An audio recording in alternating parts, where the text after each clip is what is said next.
Hey everyone, it's your pal Ben here from Twig Cycles out of Hagerstown, Maryland, and today we're going to be checking out this brand new 2024 Kawasaki Brute Force 750, one of my all-time favorite ATVs. These things are absolute monsters. V-twin 750 powerhouse. They got a much-needed facelift, Kawasaki reliability, four-wheel drive differential lock, and yeah, so let's jump into it a little bit. Okay guys, so first things first, I want to talk about a little bit of the facelift that Kawasaki gave the Brute Force 750. In my opinion, much more appealing. I always thought the previous generation looked a little bit kind of, I don't know, marine-like, kind of boat-like for some reason. I don't know why, that always just kind of came to mind with those round headlights that they've always had. They finally are up to date with brand new LED headlights. So you have the low LED lights there and the top, which actually turns with your handlebars. They also added handguards to the Brute Force 750. Whole new front end, a whole new body style on these things. I'm gonna go to the very back here and show you this. So brand new tail section. And yeah, it's not just a facelift. They've actually beefed up some of the carrying capacity for your front and rear racks, which is pretty cool. So I'm going to jump into this motor here real quick. And I love that Kawasaki, they kind of show off that motor a little bit, which is pretty neat. You know, most ATVs, that's all hidden. You can't really see, you know, what's powering your ATV, but Kawasaki, very proud of this engine. This is a V-twin 750 liquid-cooled fuel-injected engine. This engine is putting out roughly, and I had to do a little bit of research on this because they do not post this on the website for whatever reason. But this is a roughly 50 horsepower engine, putting out, like I say, 50 horsepower at roughly 6,750 RPM. Torque, they actually do post this on the website. Torque rating is coming in right around 42.7 foot-pounds of torque at about 4,750 RPM. So 4,750 RPM, 42 foot-pounds of torque. So yeah, that motor sounds mean. It's got a heck of a growl. I'll go ahead and fire up the engine here in just a minute. I've always felt the Brute Force 750 has always given the Sportsman 850 a run for the money. I mean, it's just literally instant. The power is instant on these things. Now, if you are doing some work on these, you still have low range and high range there. So obviously, if you're doing some trail riding, you're gonna wanna have it in high range and things like that, you know, ramming and jamming down the trails. But if you're doing some low speed, you know, work maneuvers and things like that, you're gonna wanna keep it in low gear. So yes, you have a lot of torque and a lot of power, but it is very tameable. It's not too much. But yeah, I mean, you give this thing the beans, it wants to go. So I'll go ahead and fire it up here for you so you can hear it.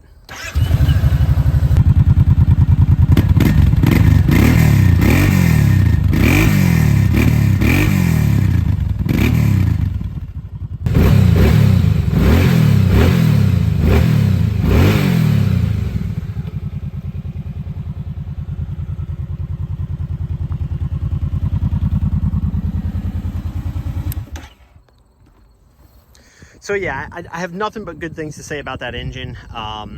Technically, for the fact checkers out there, it's a 749cc engine, but yeah, they call it a 750. Liquid cooled, fuel injected, of course. I'm sure if you've been, you know, out on the trails, you've seen a Brute Force 750 many times. You got a good bit of travel there, actually. The suspension on these, you get a double wishbone A-arm with the adjustable preload, and I'll go around here and just kind of show you the back section here, the tail section. In terms of preload adjustment, on the softer side of things, you're getting about 9 inches worth of ground clearance.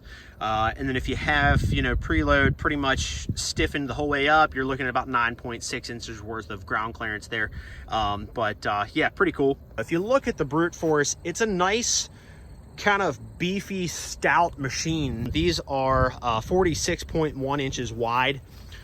And I'll go ahead and jump down to your wheels and tires, by the way.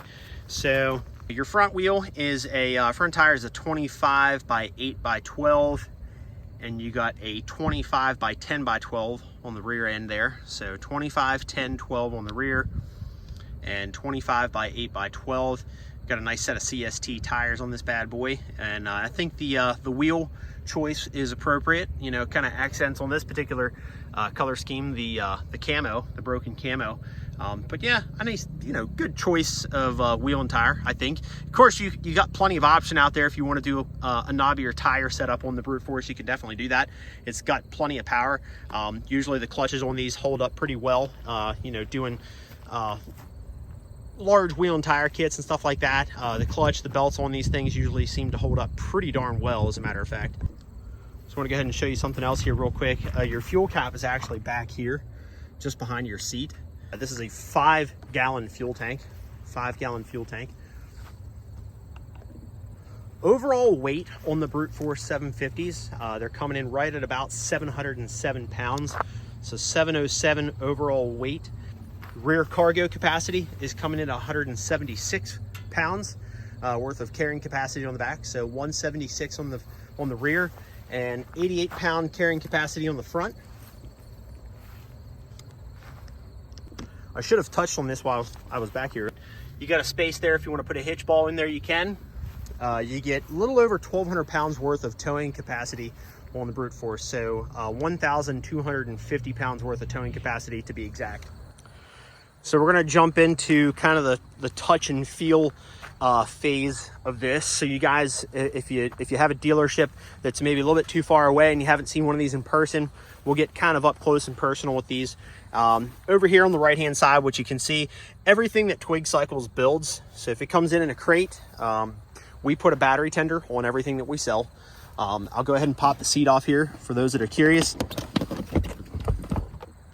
So we got the seat off, not a lot going on underneath here. You can see we got small fuse box right there, toolkit, batteries underneath here as well.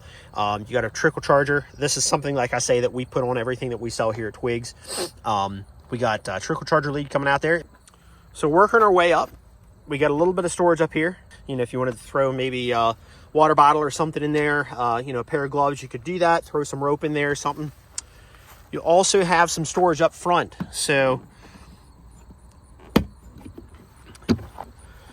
small dry box for some goodies in there as well. That just latches down.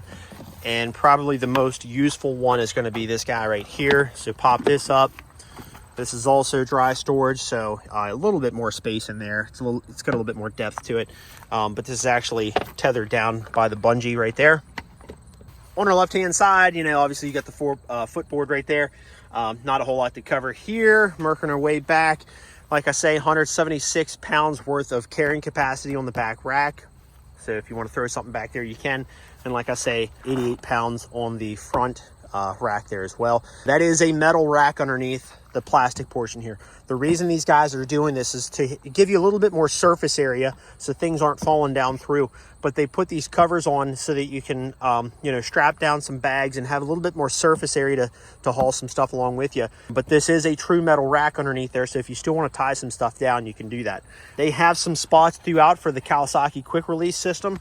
So you'll see that's why these are shaped a little bit differently. So for some of your boxes and stuff, if you want to tie something down, you can do that. Working our way up to the handlebar area. Another big update these things finally got is a TFT display. So you can see you have check engine light right there. That's not on, of course. You got your high beam indicator, so which your headlights are right there. So high beam off, on. On the right hand side, you can see neutral indicator. We have a reverse indicator.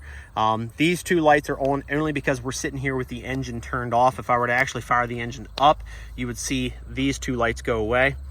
But nice, big, bright, legible TFT display. Over here, it's going to let us know if we're in two-wheel drive, four-wheel drive, or differential lock. Down here, we have our odometer, hour meter, our time here at the bottom. You have your speed and your fuel gauge displayed there, okay? On the right-hand side, of course, you got front brake, you got your throttle down here, your two-wheel drive, and four-wheel drive. Making our way over to the left, you have a rear brake with a parking brake there as well. So you can do that all with one hand. Just pull the lever, pull the way back. The yellow lever is your differential lock. So front diff lock you actually have. This is cable actuated on these. So just pull that back. That locks the diff in. Like I say, you have high beam, low beam, and off on your headlights. You got the start button right there. Kill switch. So on and off, and then you have your reverse override. And what that means is basically if I put this thing in reverse and I accidentally give it full gas, these have a safety mechanism that it will not allow it. It's basically governed that I can't full goose it in reverse. Now, if I'm stuck somewhere and the only way out of the mud pit perhaps is reverse, you can press and hold on that. That'll override that safety switch. You can see up here we have a couple little block out plates if we want to add some additional accessories. So if you want to throw a winch on here, LED light bars, light pods, things like that, you can do that. I wear a size 13 shoe, and I'm about 6'1", 6'2". You can see I fit just fine on here. I have plenty of space. Yeah, I don't feel claustrophobic on this at all. You got plenty of space. I'm actually sitting back quite a bit, but I mean, you have a pretty large seating area. So plenty of space to sit on these things. I just think it's a well-rounded machine. I think it's well thought out. They have a motor that they've not had any problems with. So far, nothing notable. You know, they got a suspension that works. They got a wheel and tire setup that works. You know, I'm glad that they stuck with the Brute Force 750 V-twin engine. You know, like I say, that motor has been proven. The electronics and the mechanics in these have been proven for many, many years now. So I'm glad that, you know, Kawasaki, they said, hey, let's kind of leave well enough alone. We don't have any problems here, but let's give it a little bit of a facelift, which they did. You know, they gave it the facelift on the front end. Well, really the whole body. So if you ask me, it's much more appealing. You finally get LED headlights. I would have possibly, this is me being picky, I would have liked to seen maybe an actual, you know, brush guard up front here. You know, the front end can probably take a little bit of a hit, but, you know, this is plastic right through here. There's framing behind there, of course, so there is framing behind there. It's not going to take you know, a huge hit, but, you know, I would definitely recommend getting some front end protection there if you're getting one of these. So go ahead and, you know, order up yourself a front brush guard. But yeah, wheel and tires, nothing to write home about. I think they look good. They're very appealing for the machine. This one here, you can see we get the camo paint scheme, of course. And, you know, Kawasaki's always done a great job at, you know, picking the color choice for the Brute Force 750s. And like I say, you have anywhere from 9 to 9.6 inches worth of ground clearance, depending on how you have the preload set. Double wishbone A-arms. Like I say, you got a 5-gallon fuel tank, and your fuel tank is accessed right up here. 749cc V-twin fuel injected liquid cooled engine in these machines. You get 2-wheel drive, 4-wheel drive, differential lock, LED headlights, and you do actually have the pod light up here, which moves with your handlebars. You're getting plenty of storage capability, so if you're, you know, strapping some stuff down to the front rack or the rear rack, you got plenty of space, plenty of surface area to do that, and plenty of tie down points. I think it's also nice that they went ahead and gave you the hand guards there too on this machine also. 12-volt power outlet up there, so you got the power outlet up there. If you want to, you know, plug your phone in or plug in, you know, spotlight or anything like that, you can do that. All right, guys, so let me know what your thoughts are on the Brute Force 750 if you already own one. If you're thinking about owning one, and maybe there's you know, a topic that I didn't discuss in this video, please let me know what questions I can help answer in the comment section below this video. I think they killed it with the Brute Force 750. I like the new design. It is definitely a much more appealing design than what they had previously. And like I say, I'm just a big fan of these things. Never really had any known issues with the Brute Force 750s. Not to say things can't happen, but it's just one of those machines that, generally speaking, folks take home and they're happy with. We don't get any sort of complaints about them, things like that. It's just a well-rounded machine, and I'll leave it at that.